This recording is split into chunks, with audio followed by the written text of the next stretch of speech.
Welcome to Meta Interview with Klara Kopi. Today I'm here with Jeff Gold. He's the co-founder of NearHub and Tamago. Hi, Jeff. Hello, how you doing today? I'm good. And we're also trying a new format. The interview today will be all metaverse based. We'll visit a bunch of places on NearHub. It'll be awesome. Looking forward to it. Whoop, whoop. So, let's talk a bit about your background, where you came from. What do you think is very relevant for people to know about you and understand how you got here? Okay. So, to start, I'm from Canada.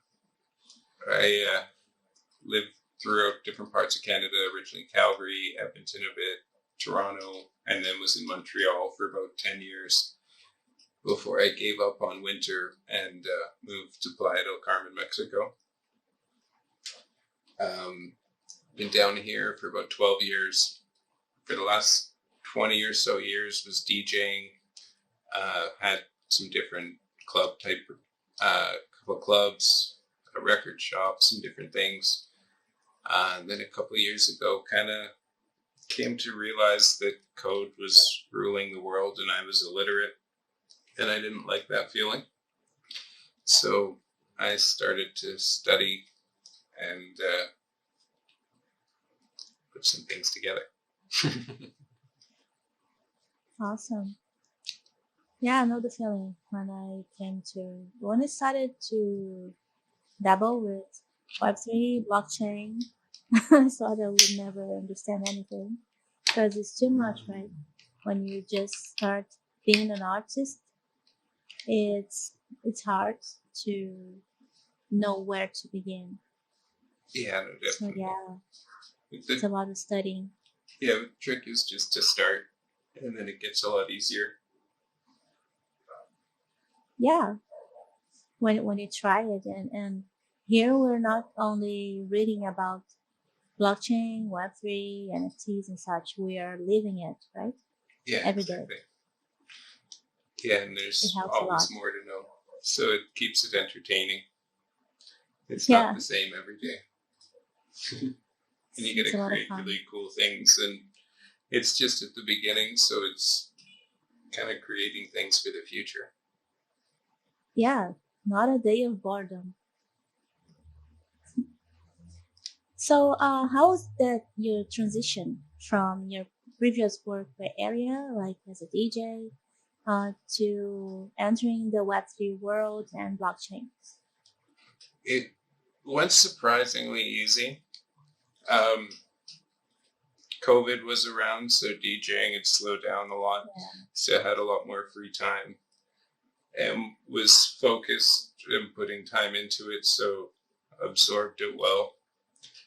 And yeah, just started building and just creating little things and kind of taking some different boot camps, taking different courses, just whenever I got stuck with just the part I got stuck on, just dig into reading more about that until I was comfortable with it and then go back and carry on until it gets stuck again and repeat. But for me, kind of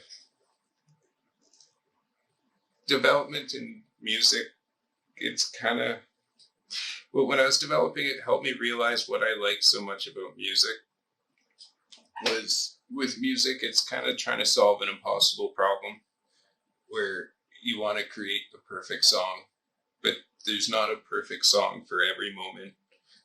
There's perfect song for a moment or a bunch of moments, but that won't work in the opposite vibe or feeling or emotion or etc. Mm-hmm. So it's kind of like this impossible little problem. Whereas with blockchain, it's kind of similar, except you can create real world things that can help people. Music helps people too. Like people need music or a lot of them would go crazy. Myself included. Sure. But me included also. You can kind of create things where people can generate revenue and kind of secure some financial freedom through different tools, which I think is pretty awesome. Yeah, Web3 opened a bunch of possibilities for us creatives. Not the creatives only, but a bunch of people. But due to this pandemics, I think many of the creatives started looking to Web3 and blockchain as a way to Survive. not just to survive, yeah, because we need to pay bills and work and feel that we are doing something, but also as this new possibilities, new world, new, like, you can have an exhibition on the metaverse and not necessarily need a gallerist or some kind of curatorship to approve what you're doing. You can show your art for people in a freer way. Yeah, and there's transparency. Yeah, and it gives you royalties also on a work. community. I'm sorry. And royalties on work. Yeah. Which doesn't really happen in the real world. Normally, if it sells once. Like, I used to have a record shop, and there'd be tons of records that if they came and used, they'd sell right away. But the artists never see any of that. Whereas with NFTs, though, the account that created it gets the royalties forever whenever it's sold. Yeah, you keep receiving every sale that is done. It's your work, you should be paid for it. People are profiting, why not you're profiting also? It is fair, I guess. Yeah, exactly. That's kind of a lot of the reason why we kind of put Clarion and I kind of started Tamago was, especially in the music industry, there's very little transparency on where the money's going. Very little of it works its way back to the artist. Most platforms are just designed as a way to get people on to sell them ads or show them ads. So we wanted to kind of create something that was about the artists and the music, and like not have gatekeeping, no ads, and just direct funds going from the fans to the creators. Yeah, that's a brilliant idea. I interviewed Clarion. I think he was the first person actually that I interviewed for this show. It was great. I don't know if you saw it. Yeah. It was a lot of fun. He was in a very deep mode day, like philosophical. It was a lot of fun to talk and discuss a bunch of things, Web3 and music related. It was very cool. Awesome. And there's this whole world of possibilities, and we're still here in the beginning of it, so it's all grass. So we have plenty of space to build. And it's very cool to see NearHub now having metaverse and this space where the DAOs can make their events, and there's also Zyfab. There is not a DAO, it's a person, and he also has a space that is being built. It's very cool. He showed me it was a nice place to hang around. Yeah, there's kind of spaces for just about everything. Building in some theaters, have some plans to build in some educational spaces, and then doing a lot of 360 video. We have live streaming of that in here working now, and token gated rooms, so we can do like special events with NFT tickets. That's great. Yeah, that's brilliant. So all the students can enter the room. And we're also going to be releasing some avatars soon. Oh, awesome. And then with each one, it's going to come with a little private room that only the owner of that NFT avatar will have access to, like a little changing room for them. Awesome. So it comes with like a little private space where you can set it up and have your own little area to go and watch whatever or do whatever. Well, that looks awesome. That sounds awesome, actually. I'm not seeing it. But yeah, that sounds awesome. Imagine having your own private space, like your house on the metaverse. Yeah, I'm going to be building in apartments too and offices. So, like for Very remote cool. working, can all be in one space together, sharing screens, helping each other out, and kind of have a real office feeling, but be spread Awesome. out throughout the globe. Very good. Looking forward to see it. It's So you getting wanna close. jump into another space so we can have a Yeah, different view for the next question? let me throw a link in the room. Sure. And then this one, it's the Human Guild arcade. So it has different projects from the Human Guild and the arcade machines. And then you can jump to that project site from there. Pick the hero. Nearlands. Yeah, I saw this one Nearlands. I didn't understand it very well, actually. It's kind of like a 2D metaverse. It's really cool. People can Yeah, I kind of saw it. design their spaces, and it's all done on chain. Oh, I have to check those things. I see Chloe talking about this Pixel DFs all the time. Yeah, that one's fun. Pixel Heroes, I guess. Oh, some music started. Can you hear it? Yeah, it's just in that little area there Okay. when you're near that machine. Very cool, this space. I like it.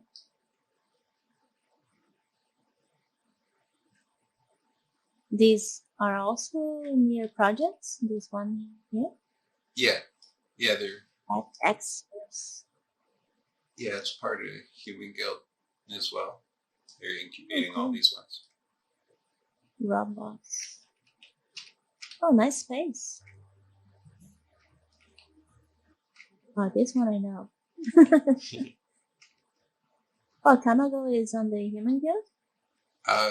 Tamago and NearHub. Oh, I didn't know. Cool. I think I don't There's know a all the hidden projects. bathroom Yeah. behind the mirror. Oh, let me check it. You said a bathroom. Yeah. Have to. Oh, look at that. What a weird experience to go into the mirror. I felt like Alice through the looking glass. Oh, you put stuff here? Yeah, in this one, it's like a little different sound environment. So you can talk here and you don't hear it in the other area. Oh, so people could be chit-chatting on the bedroom. Yeah, go to the bathroom for a little chat. That's funny. Cool, I like it. So through the looking glass again. So, what do you think of DAOs? Are you involved with any DAOs? Tama, I don't really know that became a DAO, for instance, but there's another one for NearHub or something like that. Yeah, I have for NearHub, and then on a couple different kind of community project DAOs, Adam for Artists, NearHub, and then NearHub Comics, Tamago, Tama Island, and then I think DAOs are really good. Creates a structure where people can work together in a trustless environment from anywhere in the world, and because a lot of times when people are working on something, it's especially with everything being so new, there may not be that many people close to them working on the same thing. Whereas with working remotely,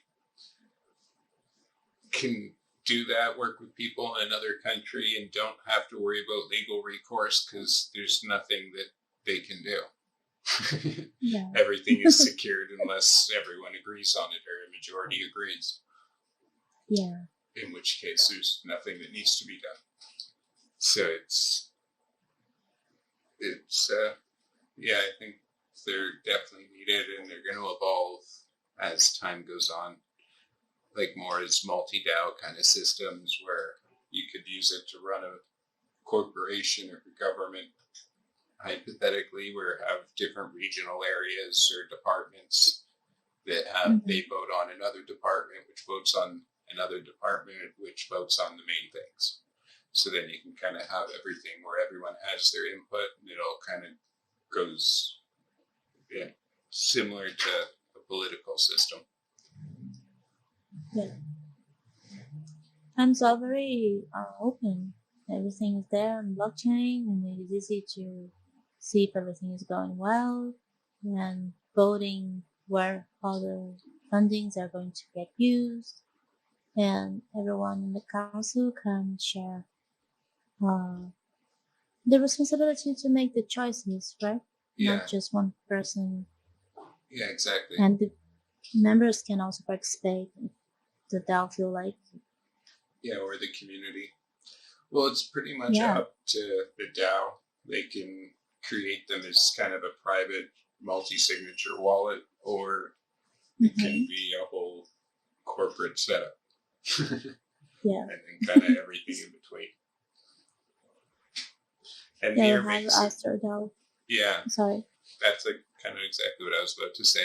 It's like Near makes it super easy for people to onboard with DAOs, with like Sputnik contract and Astro DAO, and just a few clicks, and you can be set up and have a DAO and ready to go.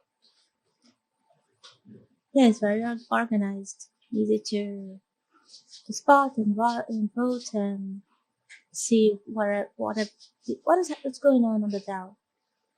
Everything in one place. Yeah, and they're really responsive to user feedback and like add features that are needed quickly, and it's like still a young project, but they're doing an amazing job with it. Yeah, there was already a lot of changes since I've gotten into the DAOs on Near. Yeah. We had even an upgrade recently. Yeah, just upgraded. It's cool to see it all being developed. Yeah, and constantly improving. And a lot of the times we'll be like, oh, I wish it had this, and then in a month it does. That's great. Yeah, it was something that I was talking to Luis the other day with. This is from Mintbase and 3XR. Yeah. And he was speaking about it, that it's very different when you can go and talk to the people building Facebook, for instance. But here, since the community is tighter, you can talk to you that you are building NearHub Tamago, and he's building Mintbase and 3XR, and you can talk to people and make suggestions and interact, and they hear you. You can try things out. It's a very good point to be a part of this community. Right in the beginning, interacting with everyone that is actually building it. Yeah, no, definitely. And everyone in kind of the Near community is really eager to help others. Everyone kind of wants to see everyone else succeed. Yeah. I think everyone's working towards the same common goal. Yeah. And it'd be awesome. I think the future looks very bright with everything that's being built. A lot of good projects, and yeah, it's been great. Yeah, I agree. So where did the inspiration and the motivation to create NearHub came from? Originally, we were working on Dragoneer, a game that Ilya wrote while he was on a plane one time. And then we came across the software to run this. And then we were originally going to make it like a little 3D kind of interactive between scenes in like an NFT card game. And then just started, the more we're using it, seeing the power and kind of potential of the platform. And wanted to make a place where anyone could come and either learn more about Near, have a place community, can get together, interact with each other. And yeah, so then NearHub was formed. And like Human Guild basically helped us get started, put together a really good team, have some amazing artists, developers, and everyone's just been working away for the last 7 months or so. Yeah, it's been great to see all these new spaces appearing, and we're always on the events, so we're seeing it all happening. Because Metaverse Style always does these videos from the events the community does, so we're always there. And yeah, we know a bunch of different places. And this one we didn't know yet. Yeah, this one's a new one. Oh, cool. Just kind of yeah, I've launched seen recently. Sorry. Oh yeah, no, it launched recently. That's all. Awesome. We can. Yeah, I like it. Should we maybe jump over to Tam Island? Oh, sure. Let's go there. I'll throw a link in the room to throw one of my favorites. too. So, why did you choose to build on Near protocol? Was working originally when I got into coding. First started kind of working in Python, and then migrated over to Solidity. And I found it a little bit limiting. Just partially code-wise, and then as well, just cost. Like, it wasn't feasible to build on Ethereum. And Near's carbon neutral. It's got much better tools for developers. It's easier to get developers from other kinds of coding to write on Near. Like, you can write in WebAssembly, so Rust assembly script, TypeScript, C++, Root. Like, you can kind of whatever someone's used to, just add another dependency. And now they're writing with blockchain. And just the community behind Near is amazing as well. Kind of like we were saying before, but just super helpful. Everyone is kind of doing things to help out each other. And it's there. And I see a lot of growth for Near, and can see higher gains potentially for the project in coming years than I can see feasibly happening for some other larger projects. Mm-hmm. And, many people. I'm sorry, did I interrupt you? No, not at all. I've been seeing a lot of. I have no coding knowledge, but I've been talking to a bunch of people, and everyone talks about the technological side of Near, that how easy it is to migrate, and well, the cost for anyone that uses it is quite easy to grasp it. Because if you ever use Ethereum and you use Near once, you see, there isn't actually a comparison. The first NFT I minted on Ethereum cost about $75 in gas. Plus having to transfer Ethereum to that account to be able to do, like, it probably costs close to $100 plus. It takes like 20 minutes to know if it worked. Half the time it doesn't, and you still lose the gas. Whereas Near, it just works. It costs like a fraction of a penny to mint an NFT. And with sharding, as the network gets more demand, it handles it properly. It breaks it up and makes it into bite-sized pieces that different computers can handle, as opposed to just having one massive equation that every computer on the chain has to be solving at the same time. Mm-hmm. It's long term, I can see a lot more potential for it. And it's fast, super fast. And for kind of gaming and kind of metaverse type transactions, you don't want to have to wait 20 minutes to know what happened. No, not at all. Like, it's nice to press the button and be like, there's my answer.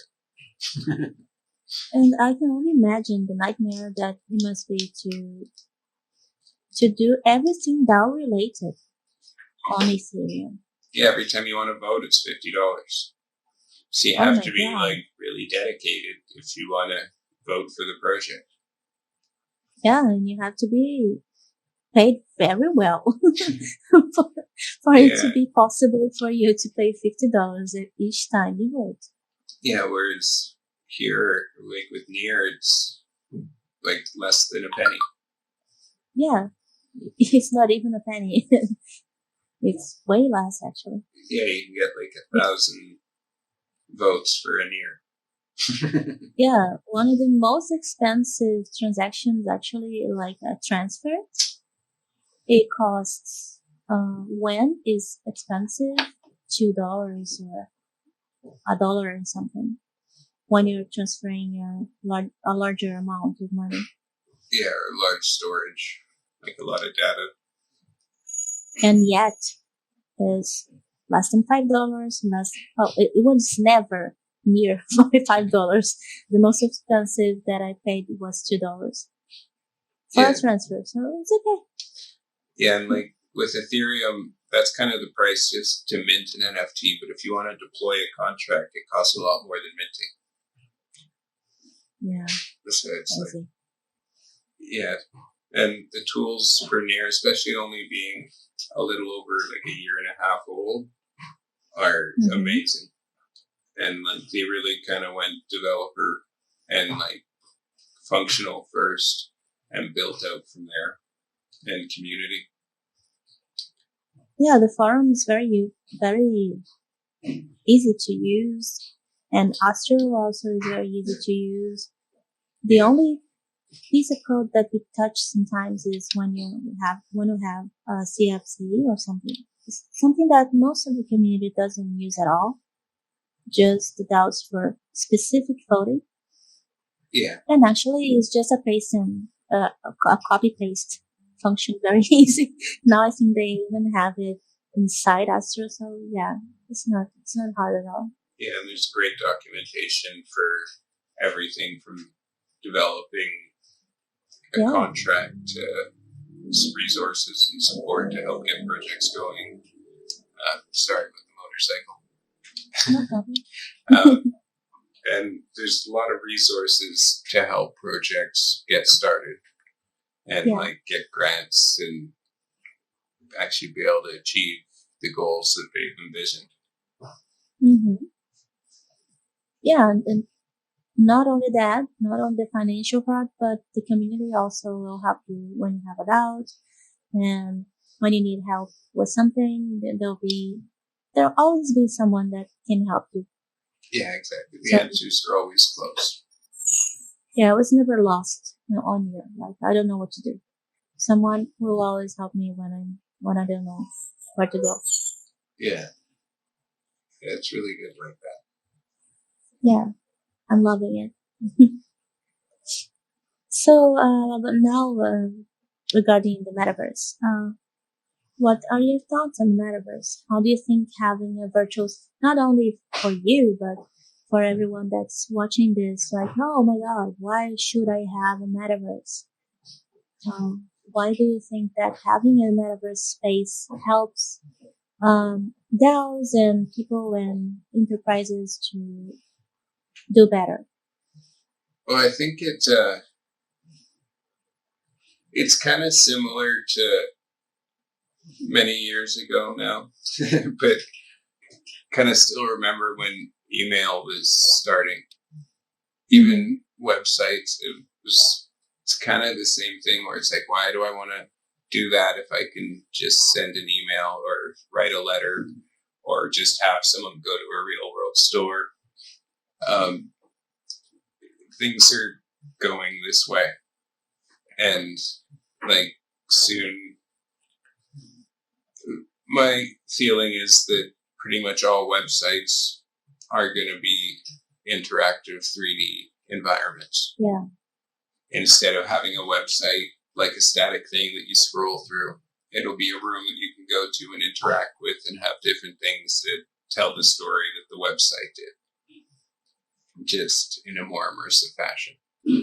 Yeah. Yeah, that's what I think also, like something mixing metaverse spaces and AR for selling products. Yeah. And I think that's the way we're heading. Something more 3D, more immersive.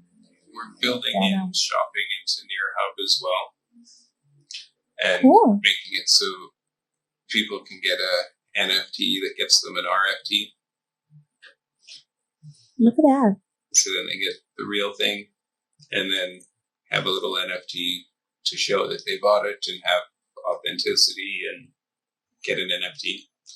But then actually just be able to go in here and shop and use Near and get real things. And you said that you have AR on that too? Not yet, but planning on it. I think I understood it wrong. We're just going to have like shopping in here in VR. Cool. That's very cool. I want to build out an AR experience where it would basically just remove the room so people can interact with avatars in the real world, but then kind of be talking to them from in here and kind of vice versa. I remember when I first entered the VR space. Actually, the first time I used the Oculus, you had this introduction game to learn how to use it, and you interact with the robot. It was so cute. And then you could interact with the robot from NearHub. Yeah, gonna have a little kind of tutorial guy or a little assistant eventually that can kind of like a little Google Assistant, but in here. Cool. It's very cool. I was going to say something and it just flew my mind. Here's something regarding VR. Yeah. Oh yeah. How is the use on VR? You go into the browser and you just open it. Is there a way to connect with your Near wallet? Yeah, it's basically just when you go to connect to the scene here, there's that first window that says join room. Yeah. Below that, there's another button that says spectate. So if you just want to kind of not have an avatar, but just kind of float around in here, you can press that one. Or below that, there's a device button. If you hit that, it'll give you the codes to put into the headset, and then you jump into the room. Nice. Didn't know that. Maybe one day I'll try. Maybe one day I'll try for sure. Awesome. I'm actually curious right now. Yeah. It's a different experience. Yeah, it must be. Yeah, VR is something. Is an entire other thing. I'm really excited to see it in the VR. So now we're talking about the future. What are your plans for the future of NearHub and your metaverse projects, your growth? So many. Spoilers. Very soon going to be launching it so that anyone can create spaces on here and then mint them and put them up. And then as well, once it's minted as an NFT, they can trade them, sell them, etc. And then they'll all kind of be gated, so people have privacy and only the people they want in it can come in. NFT marketplace is coming soon. Avatar generator, scene generator.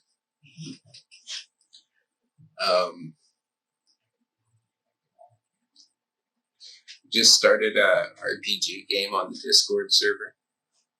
Oh, cool. And then having some NFT and near prizes and stuff for different things each week on there. And then if anyone's interested, it's discord.gg/NearHub. All one word.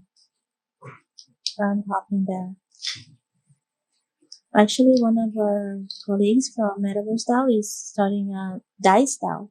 That is for RPG players. Oh, awesome. Right. Yeah. Yeah, and we're working with Cloud9 out of LA and going to be building some kind of interactive scenes that kind of have storytelling going with them, and people can win NFTs and prizes, kind of gamifying it. And then we're working on the NFT comic book as well. And I've seen it. Is this robot on the cover, right? Yeah.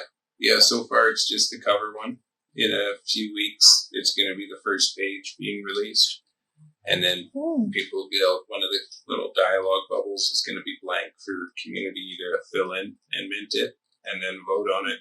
And the winning page, or the winning one from each page, goes in the final comic book, and they get royalties from the comic book and all that fun stuff. End of July, we are going to be in LA as well. We're going to be at NFT Expoverse. It's a really big convention trade show out there. Really looking forward to that one. Congratulations. Thank you. And then doing Elvis, his anniversary of his death, they're kind of doing a celebration thing and kind of supported by Graceland, and we're going to be doing a metaverse representation of it. Cool. It will be like the 50s? I don't know. Or 60s, actually. Yeah, we're kind of reproducing. I think the original plan is reproducing his house, and then there's a live event that we might stream in 360 video. Oh. It's amazing. There's lots of fun stuff coming. Wow, you've been busy. Yeah. Lots of cool stuff coming. I'm actually very excited. And lots more spaces coming. Like the Sidewalk Radio, Mintbase, ASICs, have a couple coming out for them. And a bunch of others that I'm going to miss a bunch, so I'm just going to stop there. So I apologize to everyone. Okay. No problem. But yeah, there's probably about another 10 or 15 spaces coming within the next month or so. Awesome. Yeah, I'm very excited to see it all. A bunch of stuff, new cool stuff shiny, coming on the future. And yeah, we will always be there because we're the Metaverse DAO. So that's what we do. We go there, we record it, we talk to people. It's a great job. Yeah, it's awesome having you guys there. We get to interact with people. Yeah, it's a pleasure. We're always very happy to go to the events and talk to people. It's always a lot of fun. Yeah, I enjoy them. Yeah, it's very young. In the community, I think it's starting to grasp that why using the metaverse is cool. And yeah, there's a lot of time to educate people also about the benefits of it. Yeah, and as we go, there's more and more tools available to make more things feasible. Yeah, it'd be great. It's nice to be here on the beginning of it, seeing it all being built. Yeah, definitely. Yeah, I was going to ask you what you're working on now, but I think you pretty much covered it. Yeah, there's lots in the works. Yeah. Yeah, it's So, getting close. sorry? It's all getting really close. We're very excited for it. So yeah, for the last two questions, what legacy would you like to leave for future creatives and builders? I think ultimately just a platform that allows them to carry on creating, building, doing things that they love, and being rewarded for it, and being able to have an economy within it where people can just create and live and comfortably. Whereas normally with artists, that's not the case. Yeah. But like with art, it's generally, well, it's all people that enjoy it, and it's the muse for the rich as much as it is for the poor. Like, and the artist should be compensated for it. They're an integral part to society. Yeah, Creators in general. More. Yeah. I'm sorry, did I cut you off? No, not at all. Yeah, I couldn't agree more. Sometimes I talk to people about it because in many countries, like here in Brazil, for instance, artists are treated like hobos or people who want, not hobos, but like someone who doesn't want to work or do something useful with their lives. This kind of stuff that we listen all the time. And I would like to see those people not turning on the television or reading a book or a magazine or listening to music or enjoying watching any kind of art. Yeah, drawing, painting, sculpting, or for the matter, because some pieces of design are actually art. Yeah. And I actually don't understand when people say that because I really don't get it. Like you really think you could live without art, but especially during these times that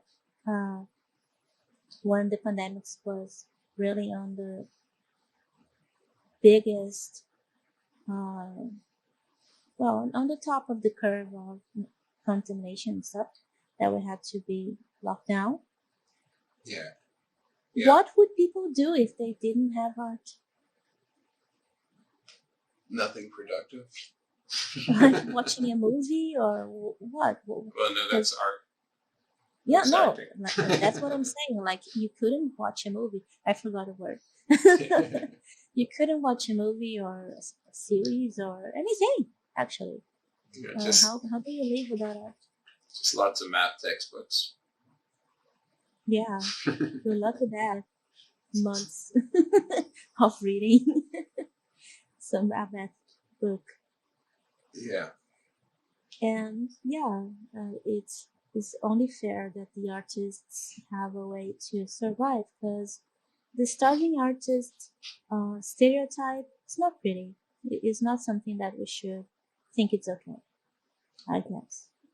Yeah. Oh, I don't get it. It's not I guess. Actually, I'm pretty sure everyone has to eat. Yeah. And live. Like a little bit of the starving artist to, feel the pain of life so you can perform about it. That's always good. If everything's too easy, then there's nothing to sing about. It's okay to go through that a little bit, but you need the bad times to appreciate the good times.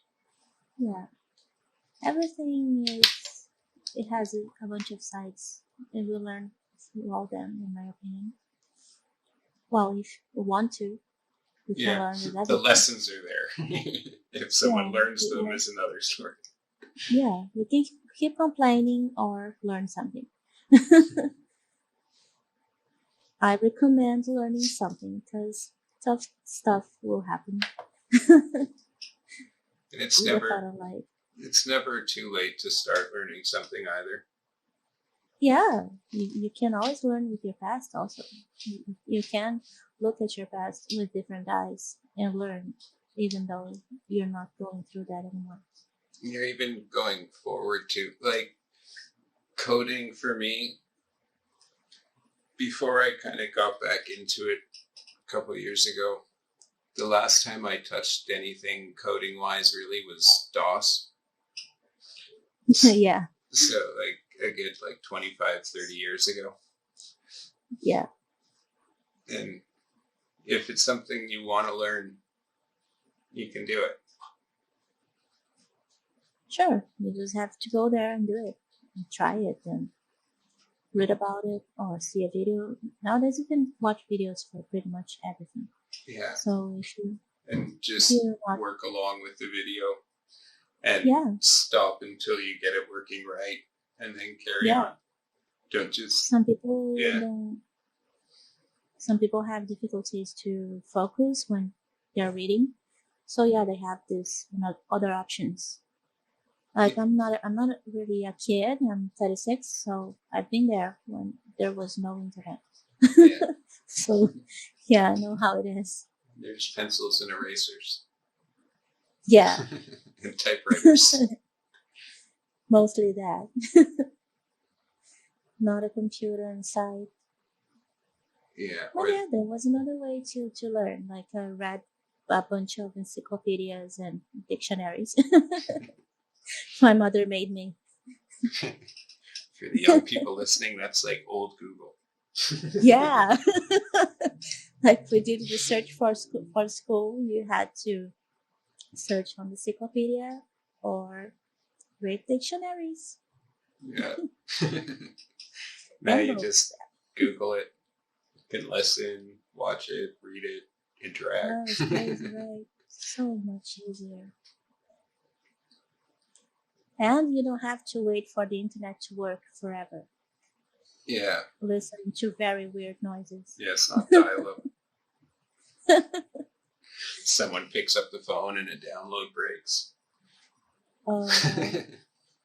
Yeah, when you think about everything, like the steps that internet and computers. Yeah, it's still just getting started. Yeah, but it's insane when you actually think about everything. Like the other day, we didn't have cell phones, and now we have metaverses on cell phones. Yeah.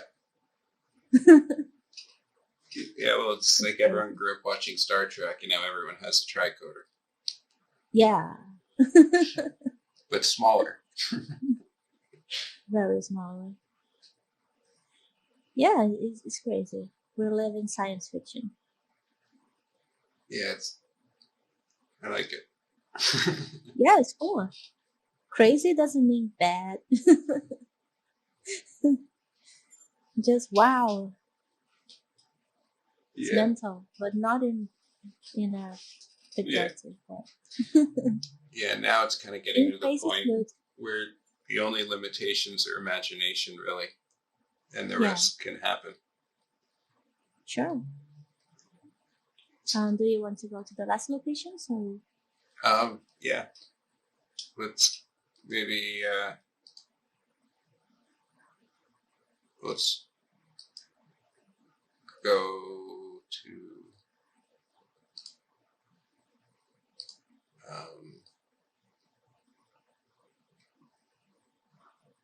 let's go to Croncat.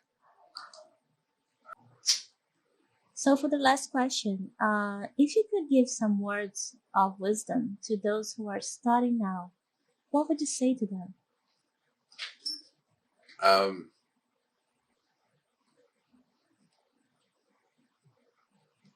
The answers are there. There is an answer when you're bashing your head up against the wall because there doesn't feel like an answer. There is. Take a breath. Look at it from a new way. Grab some food and keep at it, and you'll figure it out. It's good advice. Keep trying. Yeah. Well, as long as you haven't stopped trying, you haven't failed yet. Yeah, that's right. And failing is okay too. It's part of creation. Sure. It takes us a while to get that. Well, I don't know for everyone, but for me, at least, it took me a while to understand that failing is learning also. Yeah. Actually, a very important part of learning sometimes. Yeah, you can Without generally failing, learn sorry. more from mistakes than you can from things that just went perfectly. Yeah, I think that's the stuff with school, right? You go to school and you have to get everything right, otherwise be um, you'll fail the year and you have to do it again, and your parents get on your well, they lash out at you for not being good at school, and then you start thinking that failing is the worst thing that can happen to you. I don't know if that's it, but for me, it felt almost like that. But it's good. Learn from it and do better in the future. Yeah, Because if you always kind of do good, you generally don't push yourself to learn and go further. sure. Like, Why try elsewhere? Sorry.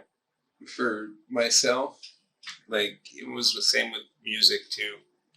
Like, whenever I learned something new, it kind of just humbled me to the fact that if I've been doing this for 20 years and I'm still learning new stuff, like, how much don't I know still? And there's so much more that I can do to learn to be better. And then Sure. just kind of apply that to everything. Then it's just like a search for knowledge. Yeah, I agree. If you stop learning, Stop what you growing. doing? What you doing with your life? Because yeah, there's always something to learn, even when you're not going out there. Inside, there's a lot of growth also. Yeah, just create things. It doesn't have to be perfect always. And just keep doing it, and soon it will be perfect. You're right. It's a great advice for to allow yourself to make mistakes. Yeah, and ask for help. If, like, there's lots of resources to find help for different things, especially in the near ecosystem. And like, Sure. from everything from music, legal, marketing, development, like everything. There's pretty much Yeah. a guild or a DAO for everything. And there's people there that will help. And the answers are all online. Sometimes you have to dig for them, but it's pretty much all there. Yeah, it's not that hard. Sometimes, yeah, you gotta think a little bit about the keywords. What Yeah. is a good question? Make the good questions. Yeah, if you ask a Having the good question, answers you'll is get not the answer. yeah, and having the answers isn't even the best thing. Actually, the right question can give you plenty of answers. Actually, Yeah. many times you don't have one. Yeah, and things that you never thought of before. Yeah, you get surprised all the time. Every time something that I never thought of appears right in front of me. Yeah. Even with this, every now and then I kind of come across something and I'm like, oh my God, why didn't I think of that earlier? Like,